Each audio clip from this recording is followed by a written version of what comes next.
Welcome into the Barbecue Live podcast. I'm your host, Kurt Mueller. We're powered by Hound Hogs BBQ Supply. Check them out on Instagram and Facebook at Hound Hogs BBQ Supply.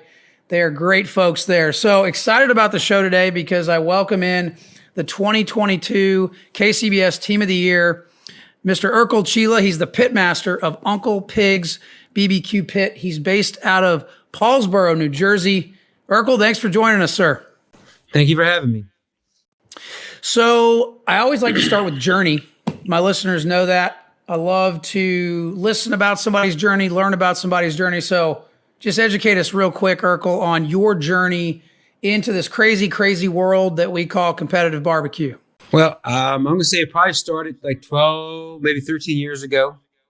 Had a little friendly competition with my brothers, about making ribs, and one thing led to another, and they wanted to boil their ribs, and I was more of a smoke kind of person, and we had a little backyard competition, and I won, and it just escalated from there. From 2 competitions to 4 to 8 to 38 now. 38. So did you jump right into pro, or did you start backyard and work your way up? I started right into pro. Right into pro. I love that. So tell us about your setup. Do you have a team? I mean, what do you got? How's your setup like? We have like a 35-foot trailer, enclosed trailer with an enclosed porch. We use Gateway drums. Yep. 3 of them. We have a Deep South smoker, GC28. We also have a Traeger. Believe it or not, we use all 5 of them for 4 meats. There you go. From time to time, we have different players on our team. We have Mark Flanagan, we have Vince Gattuso, we have Mac Tolbert, we have Jake Alster, and Mike Ricardella. We have every once in a while, we switch out we don't have right now, me and Mark are the set 2 that do all of them. Everyone else, when they have time, they come. Right. Well, 38 competitions is I mean, that's working it, right? That's a lot. It is. It is. Plus, you're running an automotive shop up there in your neck of the woods.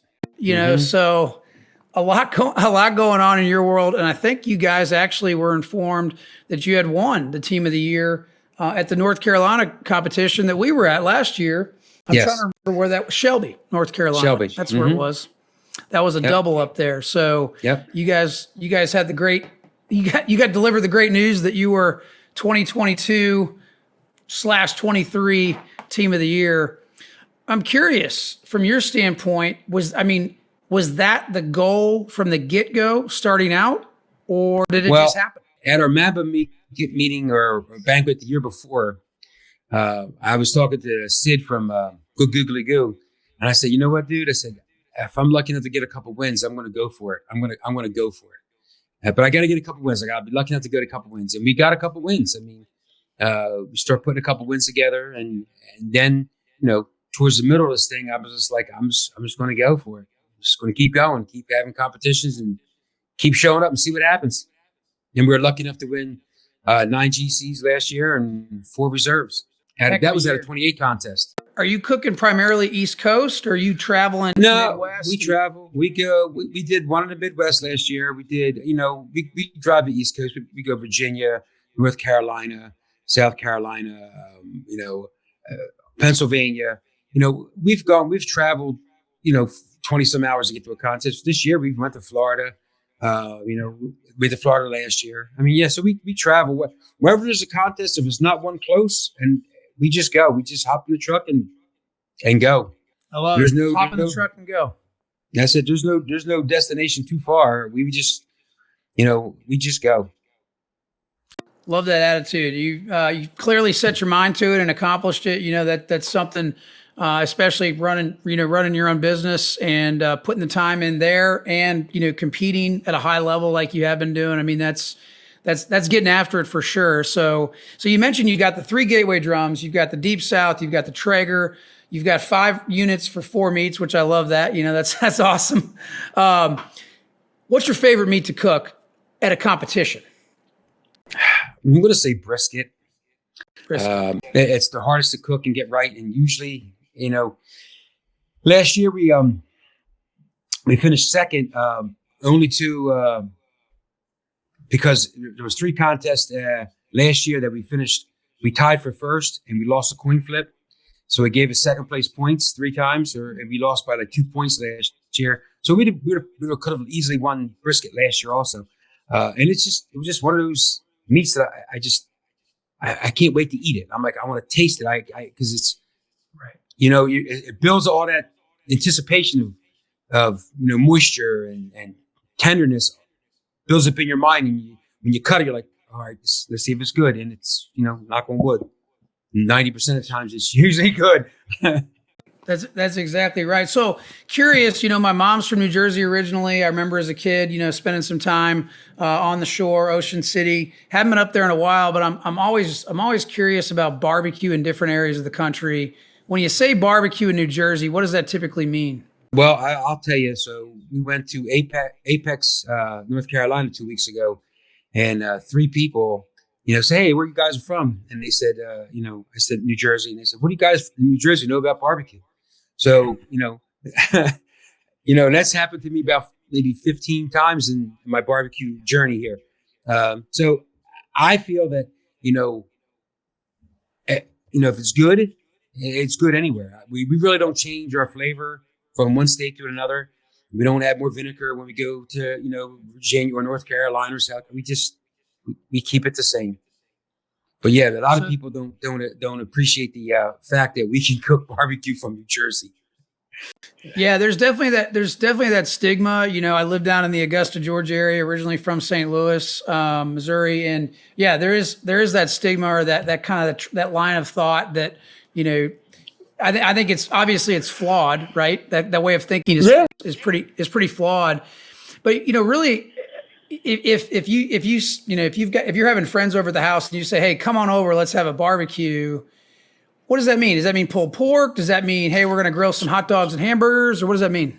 So most of the time before I became Uncle Pig's Barbecue Pit, it was mostly ribs. And, ribs were like a delicacy around here. Now nobody even wants to eat them no more because I have so many to cook so many. Yeah. They're like, all right, we'll pass on the ribs. You got a cheeseburger or something? But when we have people over, they still want to eat the ribs. And my immediate family, my wife and my daughters, they used to be rib connoisseurs. Now they're like, can we have something else? Because we eat it so much. We have this much. So now it's more leaning towards the burgers. Yep, I don't blame you. We kind of run into the same problem as well. We vend and cater a good bit, and yeah, sometimes you're just tired of barbecue and you want something else. Yeah, I get that's it. where they're at. But you can never go wrong with ribs. That's for sure. Yeah. 38 leftovers, 38 weekends a month, a year leftovers. This is a lot of ribs to eat. A lot of ribs, a lot of chicken, brisket, pork, the whole 9. Absolutely. Yeah. So now I just kind of give it away to people. Whoever wants something to eat, I just give it away. Like the campground, I gave a whole bunch of pork to last week. It's just it's easier to clean up too. That's true. That's true. How'd you guys get the name Uncle Pig's Barbecue Pit? Tell me about that.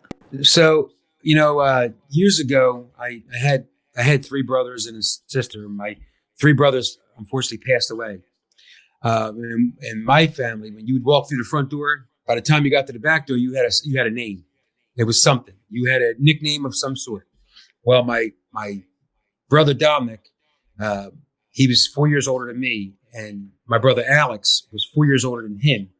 And Alex was a little heavier, and for some reason, he became Uncle Pig.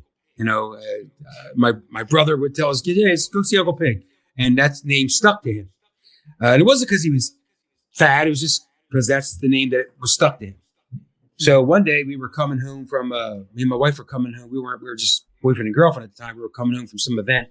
Wasn't to do a barbecue, and my brother Alex was in the backyard, and he was cooking some ribs, his boiled ribs. And as I walked up, I said, "Hey," I said, "Look, it's Uncle Pig's Barbecue Pit." And that kind of just lingered for a little while, and nothing happened.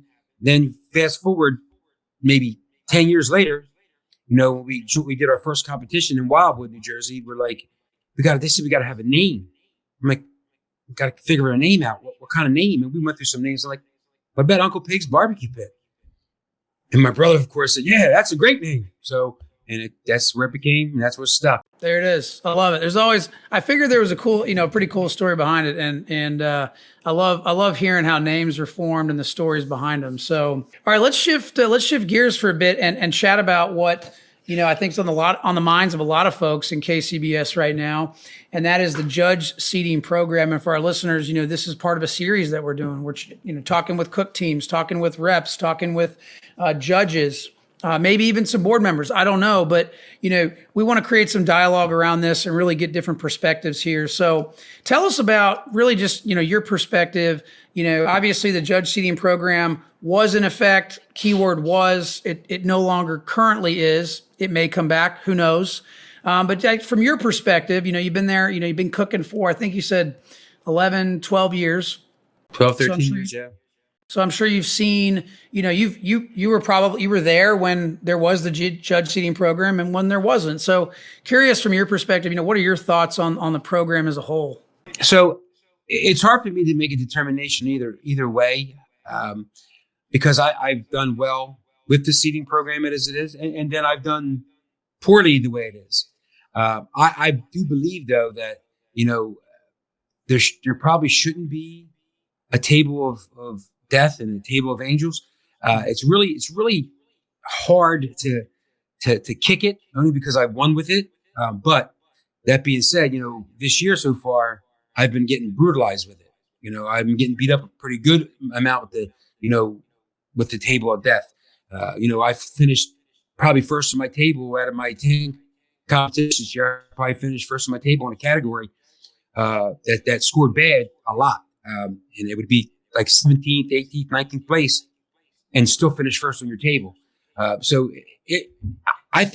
really think it should be changed. I think it should even the playing field out a little bit. And, you don't want to take, from my perspective is you don't want to have your barbecue competition life basically hanging on a chip, if 5 people that are low scoring judges happen to pull out that chip, it's pretty much lights out for you. I mean, it really is. I mean, and I don't know how come. I mean, I can show you some pictures of some 7s for appearance, and that's basically all I can really bitch about, because the 7s for appearance, I know I don't deserve them.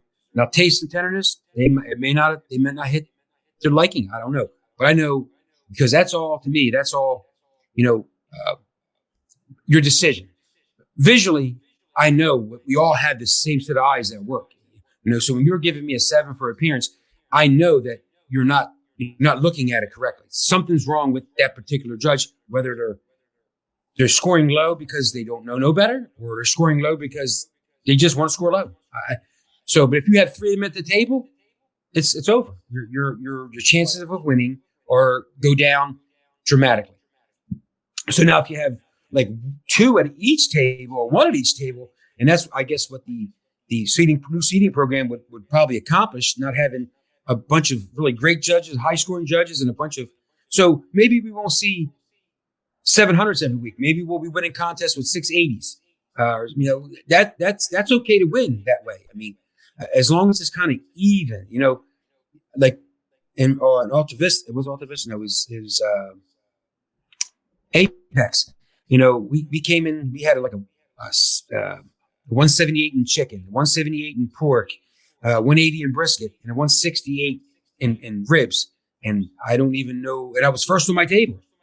And we competed against really good competitors that day. So you're telling me that everybody ribs on that table were bad?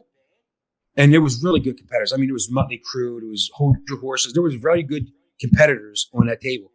And there's probably, I think there was even one more really good competitor. I just can't, it's eludes me right now. So you're telling me everybody's ribs are bad? I mean, 168 bad? Or was that just a bad table of judges? So it's really hard. It's really a fine line of good to bad. Yeah, and just to give some context for our listeners, when Ercole talks about, hanging on to a chip, under the current format right now, when a judge shows up to the competition, they draw a poker chip out of a bag. A lot of times it's a Crown Royal bag. Yep. So, because they make good bags, I guess. And then so it's just a random draw out of a bag, and then they go to wherever they're supposed to be seated. And so when you hear the term, table of death, table of angels, really what that's referring to is, you get a table of death where you've got maybe historically lower scoring judges for whatever reason, right? I've never been a judge. Yes. So I don't know the process, but on the flip side of that, you also could have what's known as the table of angels, where you get a table full of historically higher scoring judges. And so really the whole premise, the whole idea behind the judge seating program is to take their historical data based on how they scored and to average that out and seat them accordingly based on that. So that's kind of some context for our listeners. And it was instituted, and this is before I started competing. So I believe it was institute or in use from 2019 to 21, 22. Am I right there? I think you're really close to being right. I know, from what I understand, Mark Gibbs wrote this program or was involved in this program, and I don't know I don't know the ins and outs of it. I've judged one time, and I didn't have to draw a chip. They just didn't have enough judges, so they asked me to judge, so I judged. But I was on a table with some judges, and it was kind of weird. I'm there with my pad and my pencil, and I'm writing things down and getting ready to write comment cards, and it was some of the comments. After we got done judging the chicken, I was like this, because I knew you were not to talk afterwards. So I'm like, does anybody want to discuss what we just ate? And one guy next to me was like, yeah, I can't believe that somebody gave us chicken breast. I'm like, you got chicken breast? I said, I didn't get you chicken breast.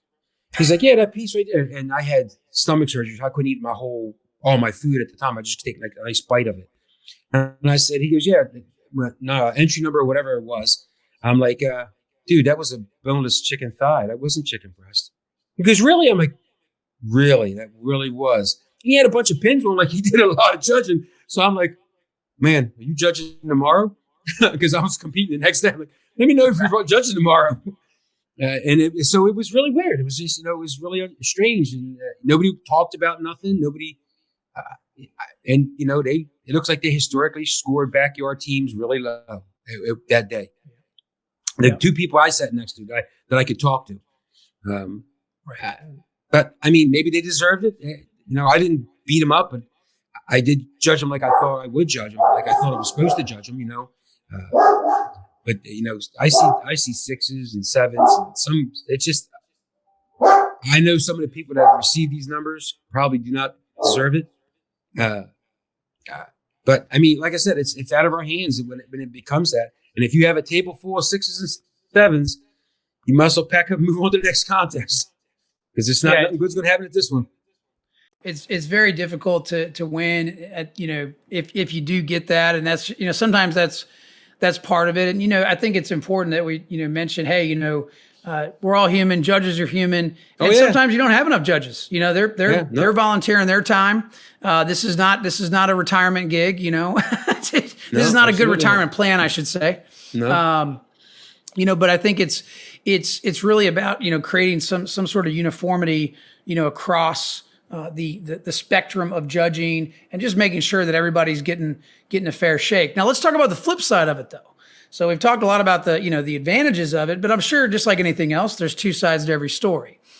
Curious from your perspective, what are some of the challenges of that kind of a program? The program that Mark Gibbs put together, or really any sort of random seating program. What are some of the challenges with sticking to that long term?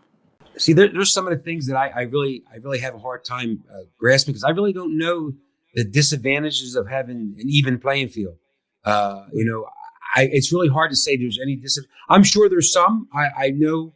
I've talked to Charles Quinlan, and he's told me, he's given me reasons why this is good and why it's not good, and I just can't touch on them right now because I don't remember what we've talked about, because it was a while ago. But he had some reasons why he didn't think it was okay to change, but his program had to be changed a little. But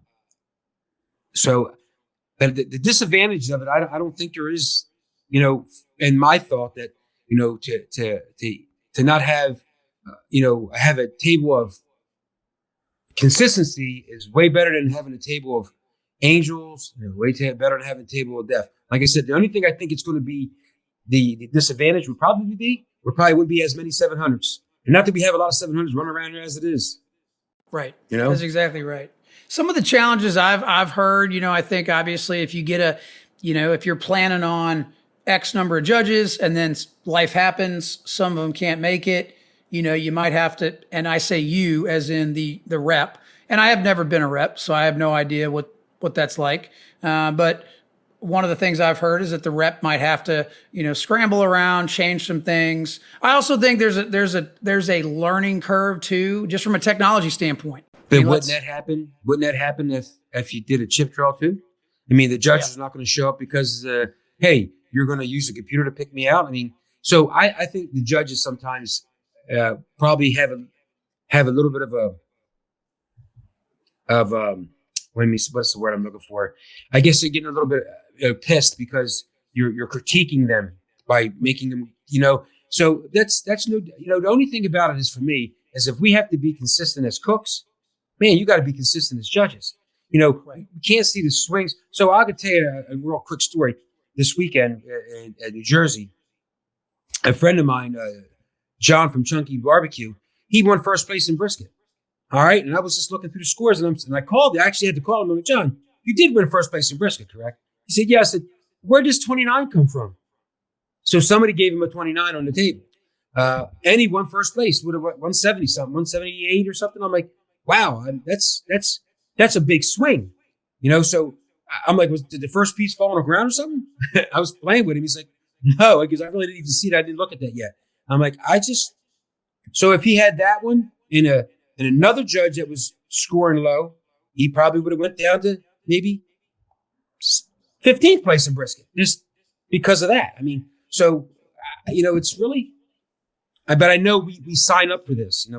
We sign up to have someone judge our food, and that's some, like it and some don't. So it's really, it's just really a difficult thing to decide to change. And who knows if KCBS actually want to change. That's a big change for them. I'm assuming. That's right. And let's also call it what it is. The majority of cooks, the majority of reps, the majority of judges are men. And when you get a lot of men in an organization, there's going to be a lot of egos. There's going to be a lot of pride. There's going to be a lot of opinions. And, there's going to be folks that want certain things to be their idea. I mean, that's just the way it is. And so it creates that dynamic to where sometimes those opinions, the pride, the ego can get in the way of, what's best for the organization as a whole, what's best for barbecue, right? As a whole, right, going forward. Because for me, my boys are 9 and 6. They love the kids' queue. I want to see more of that. I want to see every KCBS contest have a kids' queue, right? Every one of them, because I think it's important that they learn, how to barbecue, how to cook, how to prep things. I mean, it's stuff they're not going to learn in school. A lot of what they learn in school, unfortunately, just like me, is, you don't use it in real life. So not really. you know what I mean? So for me, it's, I look at it as not just, okay, well, the here and the now. It's what can we do to further advance competitive barbecue, which in turn is going to draw more people into the sport. And even if they're not drawn to the sport, they're going to be interested to become better cooks at home, which again comes full circle. The more eyeballs we have on it, the more marketers are interested in,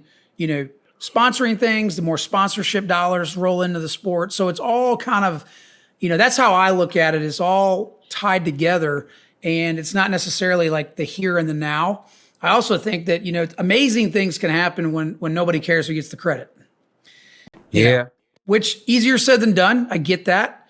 So I think there's a lot of those forces at play there.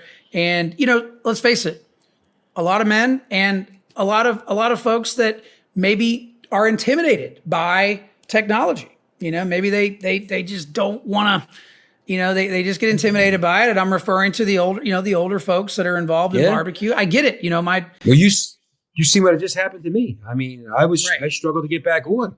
I had to call my backup. I had to call the radio in because I was confused for a minute when it went off. I'm like, so yeah, I mean, so people want to, do that. I mean, there is some older folks that, like you say, that just,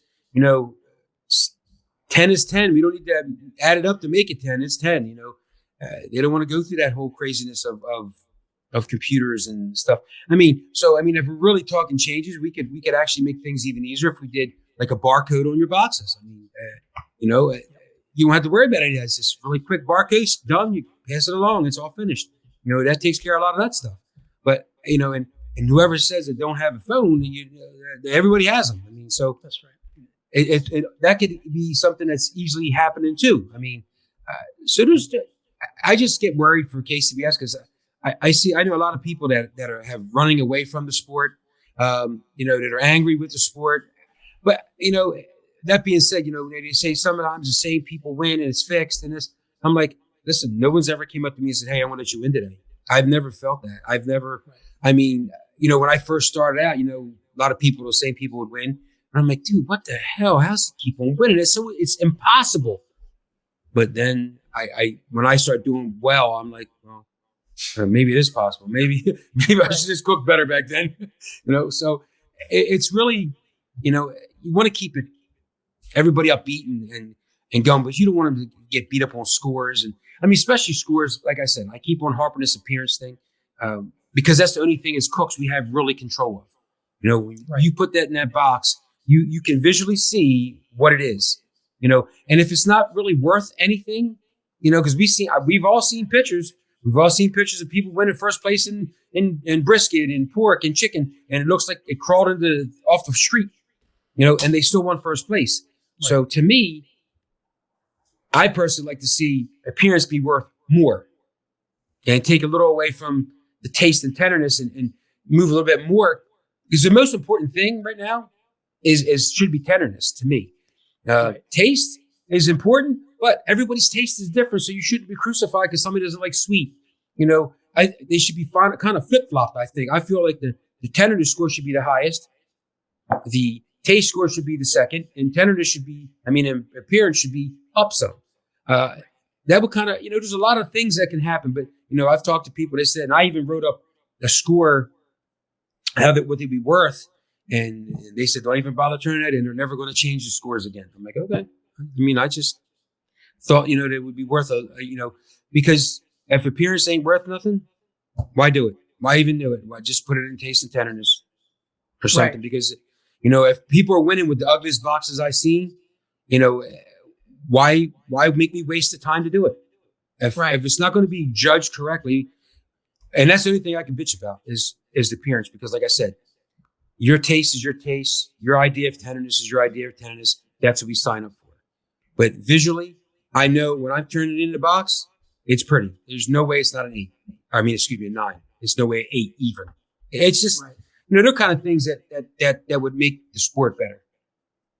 That's exactly, and that's what it's all about. It's about, again, having the open dialogue, the conversations, trying to simply move the football forward, not to point fingers. It's just, hey, how can we have open dialogue here and just better the sport so that ultimately it continues, not only continues, but it thrives, right? Because thrives. If we're not growing and thriving, then, we're just rotting and dying. Right. And we become irrelevant.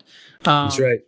So as we wind down things, I want to ask a question about just some words of wisdom, really, right? So we have listeners that are competitors. We have listeners that don't compete, but they just listen because they want to get better in their backyards. But really, I want to pick your brain and get some words of wisdom for the folks out there that say to themselves, hey, I want to jump in to competitive barbecue. What would you tell them? What would be some pieces of advice you'd give them in that position? What I've learned in my time of barbecue, pick a class. It's always good to take a class. A class. So the learning curve for classes nowadays are more like a hairpin. When we were doing it, when I first started, there was nobody talking, there was nobody telling. And the learning curve was like one big mountain climb. It just took forever to get there. Now, if you get the right class, you get the right teacher, you will get calls instantly. I mean, I did a class this year, my first time ever doing a class, and a lot of people that came to my class over this last 3 months, 2 months, got numerous calls. And I'm like, wow, maybe I did too good of a job, Yeah.